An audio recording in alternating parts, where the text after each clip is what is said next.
தனக்கு முன்னாடி ஒரு குறில் எழுத்தும் பின்பு ஒரு வல்லின உயிர்மெய் எழுத்தும் கொண்டு முடியும். இந்த இடங்கள்ல வரும்போது தனித்து இருக்கும் போதோ, அக்குங்கிற எழுத்து தனித்து இருக்கும் போதோ, அல்லது இந்த மாதிரியாக தனக்கு ஒரு குரில் எழுத்தும் பின்பு ஒரு உயிர்மை எழுத்தும் வரும்போது தன்னுடைய அரை மாத்திரை அளவில் முழுமையாக அக்குங்கிற எழுத்து ஆயிர எழுத்து ஒலிக்கும். சில இடங்களில் இந்த அக்கு எழுத்து வரும்போது தன்னுடைய அரை மாத்திரையிலிருந்து குறைந்து அந்த ஒலிக்கும் கால அளவு கால் மாத்திரையாக ஒலிக்கும். எந்த இடங்கள்ல அப்படின்னு சொல்லி பார்த்தா, எடுத்துக்காட்டுக்கு கல் கூட்டல் தீது, முள் பிளஸ் கூட்டல் தீது. கல் கூட்டல் தீது நம்ம சேர்த்து எழுதுனா எப்படி எழுதுவோம் அப்படின்னா கற்றீது. முள் கூட்டல் தீது நம்ம சேர்த்து எழுதுனா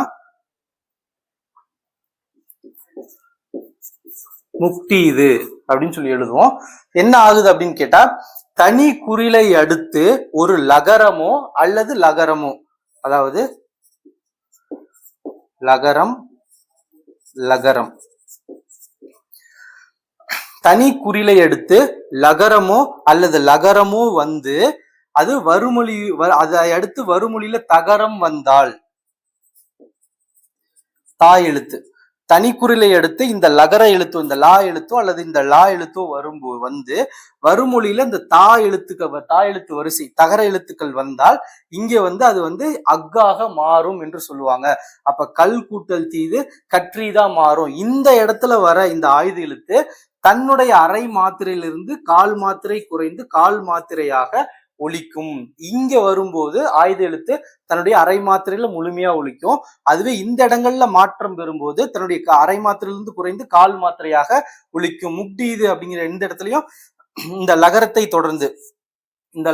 தொடர்ந்து தகரம் வந்துள்ளது. எனவே இந்த இடங்கள்ல அது அக்காக மாறும்போது குறைந்து ஒலிக்கும். அதே மாதிரி அல் கூட்டல் திணை, இதை சேர்த்து எழுதுனா எப்படி எழுதலாம்? அக்ரிணை. எப்படி? தனி குறிலை அடுத்து ஒரு லகரம் வந்துள்ளது. இது நிலைமொழி. வருமொழியில வந்து ஒரு தகரம் வந்துள்ளது.